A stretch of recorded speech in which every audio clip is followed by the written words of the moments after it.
네, 민생당 박지원 의원 바로 만나겠습니다. 어서 오세요. 네, 안녕하세요. 네, 우리 박 의원께서는 김정은 북한 위원장의 그 위중설 CNN, 미국 CNN 보도 이후 전 세계로 이제 급속도로 퍼져나갔는데 CNN 보도 직후에도 김 위원장의 건재하다란 입장, 의견, 주장을 계속했어요.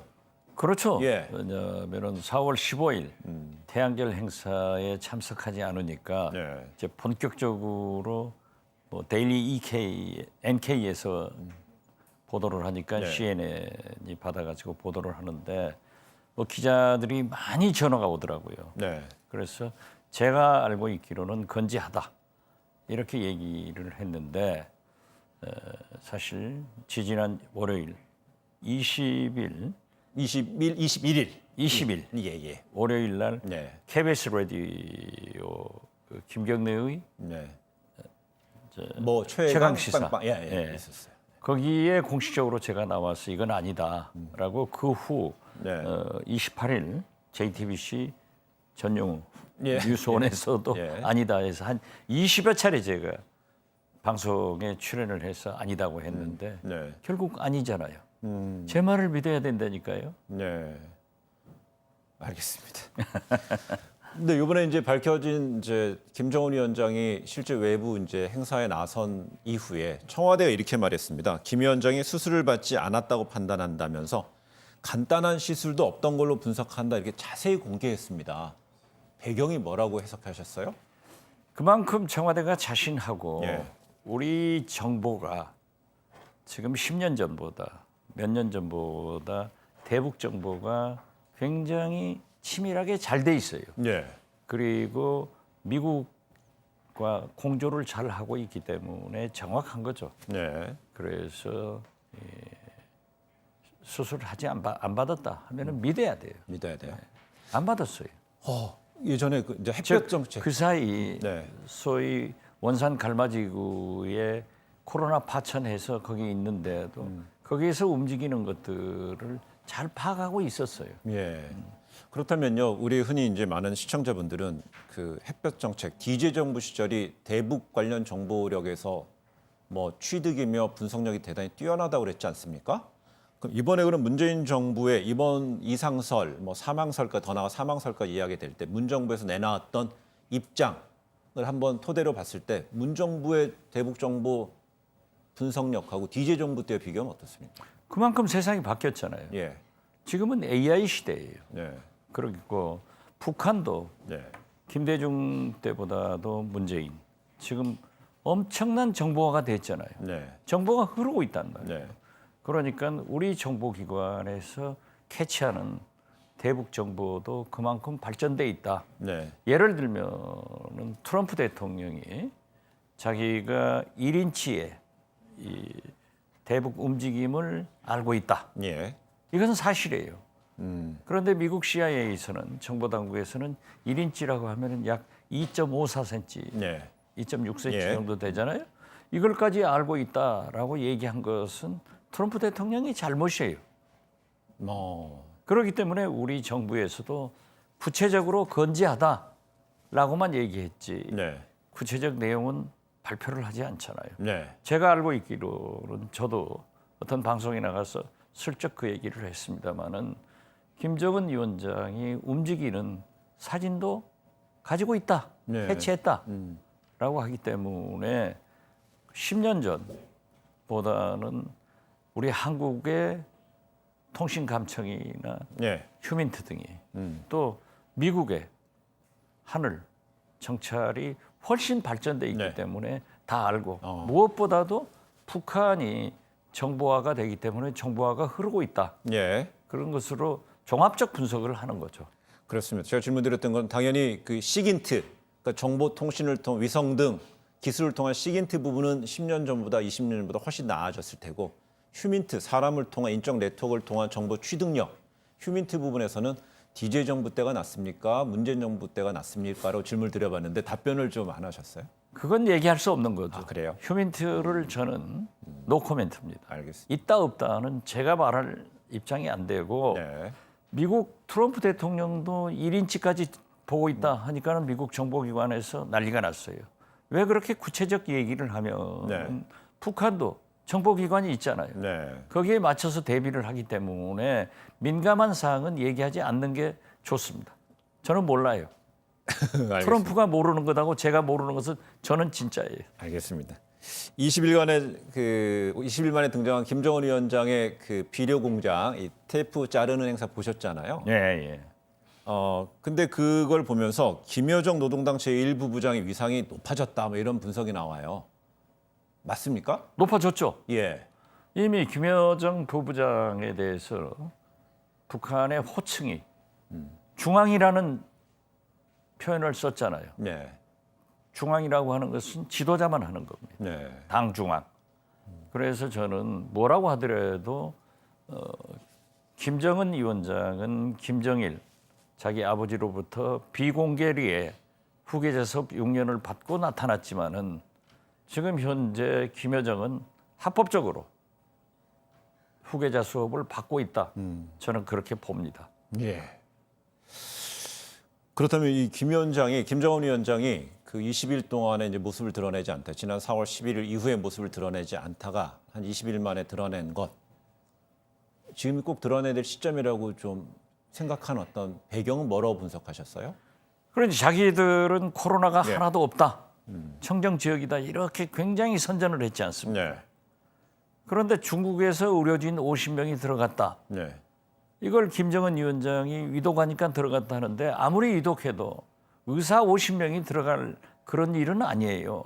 네. 그렇기 때문에 지금 중국은 어느 정도 코로나가 잡혀가지만은 북한은 지금 창궐 한다. 이렇게 보니까 이것도 코로나다. 저는 그렇게 주장을 했는데 예. 사실 북한에서는 21일 내지 24일을 격리를 해요. 네. 그러니까 김정은 위원장과 함께 항상 행동을 하던 김여정 제1부부장을 비롯해서 재용의 뭐 김재룡, 박봉주 등 네. 북한의 권력 서열 12 정도 내에는 네. 12일부터 갑자기 없어진 거예요. 네. 그래서 이제 경호실 호위사령부에서 코로나 환자가 발생되니까 전부 옮겨간 거죠. 네. 옮겨가서 했기 때문에 박봉주 북한 노동당 부위원장 예. 권력서일 3위가 나타나잖아요. 네. 나타나서 마스크 쓰고 그 마스크 쓴 사람들하고 같이 그 회의를 하는 것을 활동하는 것이 나왔는데요. 네. 이건 코로나다. 이걸 암시한 거예요. 그래서 그러면요, 저는 좀 전에 말씀하신 21일 때, 정도가 지나니까 이제 건강에 자신을 가지고 나타났다 이렇게 좀 분석합니다. 박 의원 말씀 중에 북한의 김정은 위원장이 경호를 담당하는 북한 호위사령부의 요원 중에 코로나19가 발병했다 이렇게 예. 말씀하셨죠. 그건 그렇게 확인된 외신에 내용이에요? 보도됐죠. 아, 그럼 외신 내용 인용하신 거예요? 예. 아, 그리고 제가 알고 있는 믿을 만한 소식통도 똑같은 얘기를 하더라고요. 호위사령부의 요원, 예. 경호 요원이 예. 코로나19 확진됐다 이렇게 말씀하셨어요. 예. 이제 김 위원장의 재건이 건재가 확인됐습니다. 그럼 앞으로 남북 간에 이미 우리 정부에서는 그 코로나19 관련해서 방역 협력을 제안해놓고 답을 기다리고 있다라고 이제 얘기를 하고 있는데 그렇다면 남북 간에 혹은 북미 간에 어떤 종류의 협상이 됐든 협상의 속도를 좀 낼 수 있습니까? 정기가 마련됐나요? 시의적절하게 문재인 대통령이 거기에서도 이제 김정은 위원장의 건강에 이상 없다 하는 것을 암시한 건데요. 말 안에 4.27 전제해서요. 그렇죠. 네. 4.27 판문점설은 2주년 네. 기념식에서 문재인 대통령께서 파격적인 대북 대화 및 사업을 제안했잖아요. 네. 여기에 코로나 방역을 하자라고 하면은 지금 현재 북한은 이 전염병을 제일 무서워해요. 그래서 방역이나 의료 시스템이 지극히 취약하기 때문에 중국에서 전문 의사들이 50명 갔다고 하지만은 지금 현재 우리 대한민국이 코로나 퇴치로 가장 최선진국이 된 것은 이번이 처음이에요. 네. 우리가 세계적으로 그렇게 됐기 때문에 저는 문재인 대통령께서 이러한 것을 제안한다라고 한 것은 굉장히 시의적절했고 잘하셨다. 예. 그리고 북한도 그러한 것에 응해서 그 인민들이 무고하게 죽어가는 것보다는 우리의 제안을 받아들여서 나와야 된다 이렇게 생각합니다. 알겠습니다. 그런데 김정은 위원장이 공개 활동을 재개한 바로 다음 날입니다. 북쪽에서 남측 GP를 향해서 총탄이 날아왔다고 합니다. 우리는 이제 대응 사격에서 우리는 몇 배로 더 이제 북쪽으로 보냈는데 어떤 배경입니까? 네 발이 날아왔고 예. 20발을 대응 사격했다는 거 아니에요? 예. 이런 거 보면은 과거에도 보면은 우발적인 사고가 있어요. 김정일 위원장이 김대중 대통령께서 2000년 6.15 남북 정상회담 할 때 올라갔잖아요. 네. 지금도 그게 서해 직항로라고 표시되는데요. 네. 김정일 위원장이 대통령께서는 휴전선을 넘어서 바로 평양으로 오려고 하셨지만은 예. 전방에 있는 군인들은 사격의 유혹을 굉장히 느끼고 있다. 아, 예. 그렇기 때문에 서울에서 예. 서해로 나가서 공해상에서 평양으로 오셔가지고 예. 평양에서 디귿자로 들어오시잖아요. 예. 그러면서 하는 말씀이 그 평양 주둔 군인들은 호위 사령부이기 때문에 내 통제를 받아서 사격할 이유가 없다. 예. 그렇기 때문에 그걸 사실 연평 회전에서도 그 우발적인 사고였어요. 예. 그런데 이번에 보면은 저는 우발적이다라고 한 것이 네 발이 날라왔는데 우리가 20발을 쏘았단 말이에요. 네. 그런데 응전을 안 했단 말이에요. 예. 이런 거 보면은 우발적인 것 아닌가 이렇게 저는 확신합니다. 좀 전에 말씀하실 때 보통 군인들은 전방에 있는 북한 군인들이 사격의 유혹을 느낄 수 있다 얘기했는데 그게 그렇다면 이제 이번에 김정일 위원장의 워딩이에요. 김정일 국방위원장의 국방위원장. 그래서 서해 직항로라고 표현하고 있지만은 예. 지금도 문재인 대통령도 평양에 가실 때 저도 특별소행으로 함께 갔습니다만은 전부 디귿자로 나가서 서해상으로 나가서 공해상으로 들어가서 또 평양으로 들어가는데 그 전방에 배치된 군인들은 사격할 예. 총을 쏠 그런 유혹을 많이 느끼고 있는데 그건 혹시라도 무슨 일이 생길지 몰라서 자기가 그렇게 해서 평양으로 들어오게 하셨다 이렇게 말씀을 하더라고요. 그렇다면 이번에 있었던 그 김정은 위원장 공개 행보 다음 날 있었던 북한 GP에서 남측 GP로 날아온 총탄에 대해서 미국의 폼페이오 국무장관도 우발적인 것으로 좀 분석한다 얘기를 했는데 생각한다고 했는데 결국 그래도 북한 군인 중에 일부 군인이 개인적인 어떤 우발적인 개인의 어떤 행위가 정선 뭐 요인은 우발적이지만은 어떤 그 남측을 위해서 겨냥했었다 이렇게 볼 수 있는 거예요? 저는 그렇게 봅니다. 왜냐하면은 항상 전쟁은 네. 계획된 전쟁보다는 우발적인 전쟁이 더 많아요. 네. 그래가지고 응전을 해줬는데 우리가 대응 사격을 해줬는데 거기에서 아무런 응전이 없다고 하면은 이건 우발적이죠. 예. 그렇습니다. 치밀한 의도된 게 아니다 이 말이에요. 그렇죠. 그렇습니다. 알겠습니다. 이번에 이런 틀린 예측에도 꾸준히 김정은 위원장의 건강 이상설, 사망설을 제기했던 그 야권 이 중에서 또 태영호 미래통합당 당선인이 결국 사과를 했는데 김부겸 더불어민주당 의원은 이런 태영호, 지성호 의원 당선인 같은 경우는 국회에서 정보위라든지 국방위 등 민감한 정보를 다루는 상임위원회는 특별위원회는 좀 배제하는 게 낫다 이런 의견을 냈네요. 당연히 예. 그러한 얘기를 제기할 수 있고 본인들도 그러지만은 통합당의 원내대표가 상임위원을 배정을 할 때 예. 국민 정서를 감안해서나 여러 가지를 해서 예. 아마 저는 배척하리라고 봅니다. 근데 그것이 원칙이에요. 예. 제가 원내대표를 3번 해서 3번 다 상임위원과 이 상임위원장을 배치하고 지명해 봤는데 예. 그런 것은 다 공개적이지 않지만은 배려해서 배치를 하게 됩니다. 이게 보니까 그 배척이라는 표현 대신에 또 동전 양면처럼 그 본인의 그 뭐 태영호랑 지성호 당선인을 위해서 배려의 측면도 있는 건가요? 뭐 그래야죠. 아무도 어떻게 됐든 국민의 심판을 받고 국회의원에 들어왔는데 예. 그렇게 뭐 할 수는 없는 거 아니겠어요? 예. 그렇기 때문에 여러 가지 배려를 해서 하겠죠. 알겠습니다. 저는 하리라고 봅니다. 그래 알겠습니다. 네 이번 주에 사실 제가 그 지성호 당선인이 99% 사망한 사망이다. 예. 라고 했을 때 저도 그랬어요. 이건 아니다. 네. 라고 제 의사를 표시하려다가 야 이건 뭐 초선 당선인이 한 얘기를 내가 얘기할 수 있느냐 하고 하루를 참았어요. 예. 그런데 그 미국 MBC 기자한테 저한테 전화가 왔더라고요. 예. 미국에서 네. 한 40분 통화를 해보니까 네.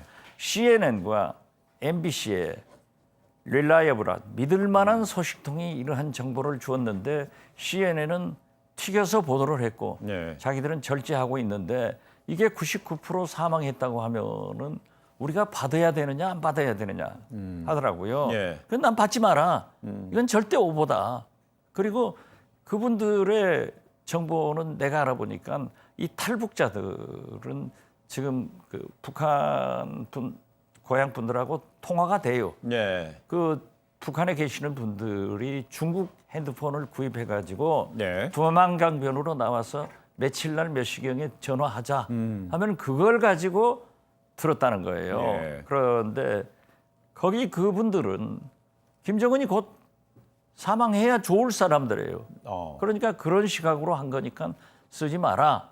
그렇게 얘기를 했는데 혹시라도 MBC가 미국 MBC가 보도를 하면은 안 되겠더라고요. 예. 그래서 내가 그날 밤에 다시 페이스북에다 이건 아니다라고 했더니 다행히 MBC가 안 썼어요. 알겠습니다. 그 다음 날 아침에 북한에서 소식이 온 거고요. 저 뉴스가 뉴스가 보도됐죠. 그 경과 그런 어떤 뒷얘기까지 좀 공개해 주시네요. 그런데 MBC 는 저는 이제 미국 MBC. 예, 강적들의 출연해서 고영환, 이 태구민, 네. 이 두 북한 전직 외교관들하고 김민전 교수하고 있어 굉장히 싸웠어요. 네. 싸워가지고 만약 토요일 날 지난 토요일 날 그게 방영됐으면은 굉장히 시청률이 높을 거예요. 그래가지고 그 다음 날 좀 터졌으면은 제가 진짜 참 팍스타인데 알겠습니다. 거기 그날 해놓으니까 다시 재편집을 하더라고요. 알겠습니다. 예, 북한의 그 정치 지도자에 대한 그 이런 이상설 이런 부분은 한반도 어떤 평화 뭐 대화를 이야기하는 데 있어서 큰 변수기 때문에 저는 뭐라고 하더라도 신중하게 접근해야 될 것 같아요. 김정은 위원장이 건강하고 예. 건재해야만이 남북 간의 북미 간의 비핵화에 진전이 있다 그렇게 봅니다. 알겠습니다. 네, 이번 주 후반에 그 민주당부터 시작해서 원내 사령탑 뽑습니다. 그 원내 그 더불어민주당에서는 김태년 의원, 전해철 의원, 정성호 의원 3명이 출마했습니다. 도전했는데 최적의 인물이 있습니까? 아니면 누가 돼도 지금 180석 압승을 이어가는 데 있어서 뭐 정책의 연속성에서 문제가 없습니까? 지금 뭐 언론에서는 예. 친문 뭐 비주류 이렇게 예. 표현하던데요. 민주당 국회의원 다 친문이지 아닌 사람이 어디 있어요? 저도 엄격하게 구분하면 친문입니다. 아, 박지원 의원도 아 친문입니다. 그렇죠. 예. 내가 그러니까 문재인 대통령의 성공을 통해서 진보 정권 재창출이 박지원의 할 일이다라고 했잖아요. 예. 그렇지만 낙선을 했죠. 네. 그런데 어떻게 됐든 제가 볼 때는 일기 특히 180석을 이끌어가야 될 이러한 민주당의 원내대표는 청와대 의중을 잘 파악해서 조절하고 네. 또 청와대만 얘기만 들어서도 국회란 게 안 돼요. 네. 국회의 의견을 잘 청와대하고 조율할 수 있는 힘 있는 사람이 될 거다. 예. 셋 다 힘이 있으니까 네. 될 거예요. 그중에서도 저는 알겠어요. 그런데 지금 말하면 큰일 나죠. 그 가장 중요한 건 청와대 의중을 잘 알아야 되는 그렇죠. 힘 있는 사람이 힘 있는 된다. 사람이 된다는 그리고 거예요. 4기 마지막 원내대표는 항상 비주류가 돼요. 다 이렇게 보면은 왜 현역 의원들의 공천 보장을 받으려고. 알겠습니다. 그렇다면 통합당에서는요. 원내대표 선출이 그 다음 날 예정돼 있습니다. 8일이에요. 지금 현재 참 크게 진 선거 이후에 리더십이 부재가 됐다 없다 이런 얘기가 나오는데 어떤 리더십이 필요하고 그럼 어떤 후보가 좀 유력할까요? 통합당이 지금 하는 일 보면은 더 망해야 되죠. 지금 그러나 되게 강한 말이에요. 그렇죠. 예. 그렇지만은 건전한 야당이 있어야 여당도 예. 있고 대통령이 잘 이끌어가기 때문에 예. 제가 볼 때는 김종인 전 대표를 아마 비대위원장으로 모셔올 겁니다. 네. 그리고 어제 통합당의 중진 의원들이 만나서 이렇게 발표를 한 걸 보고 네. 또 주호영 오선 의원이 원내대표에 출마하겠다 이렇게 출사표를 던지는 걸 보면은 제가 볼 때는 미래통합당은 주호영 원내대표, 예. 이제 비대위원장은 자동적으로 김종인 위원장이 될 겁니다. 예. 거기에서 아마 중진들은 그런 생각을 했을 거예요. 대통령 후보는 젊은 사람으로 세대 교체를 해서 김종인 위원장이 만들어내기를 바라고 네. 국회는 노장청의 조화를 이루어서 중진들이 이끌어가야 된다. 그래서 저는 주호영 의원이 될 것 같아요. 아, 그래요. 네. 통합당에서는 주호영 의원을 지목하셨는데 그 민주당에서는 새 후보 중에 누구도 아무도 지목을 안 하셨어요? 민주당은 더 가까우니까요.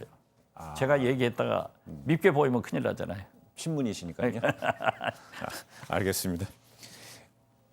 아무리 의석수가 차이 나더라도 여당과 제1야당은 건강한 토론이 돼야 되고 협상을 해야 되잖아요. 당연히 그렇죠. 그래서- 그리고요. 네. 제1야당이 아니라 이제 거대 여야당으로 예. 됐는데요. 한국미래통합당이 지금은 103석이지만은 다 통합될 거예요. 네. 이미 지금 비례한국당하고 통합하자고 중진 의원들 얘기 나오잖아요. 그러면 110석이 됩니다. 네. 110석이면 거대한 당인 거예요. 김대중 대통령은 야당 때 87석 의석 가지고 대통령이 됐고 총선 때마다 항상 개헌 저지선인 100석을 만들어 주십시오 하고 호소했지만은 예. 110석이 다 합치면 110석이 되면 엄청난 거대 야당이 되는 거예요. 예. 그렇기 때문에 비록 여기도 다 합치면은 뭐 정의당까지 진보적으로 보면은 거의 190석이 되잖아요. 네. 190석 대 110석 이런 것으로 보면은 서로 협치를 해서 싸우지 말고 건전하게 해 나가야 될 책무가 있기 때문에 저는 민주당 원내대표도 청와대와 잘 조율하고 야당과도 조율을 해야지 계속 싸우면은 20대 국회하고 똑같은 국회가 돼서 알겠습니다. 국민으로부터 배척받죠. 알겠습니다. 사전에 협치가 있고 또 한자로 두 글자 협치가 있는데 보는 건 쉬운데 실행하는 건 어려운 것 같아요. 그 어렵지만은 네, 알겠습니다. 이번마저도 그게 실패한다고 하면은 문재인 대통령도 임기 2년을 두고 안 좋고 그러니까 해야죠. 알겠습니다. 오늘 박 의원과 이야기 여기까지 하겠습니다. 고맙습니다. 네, 감사합니다. 예.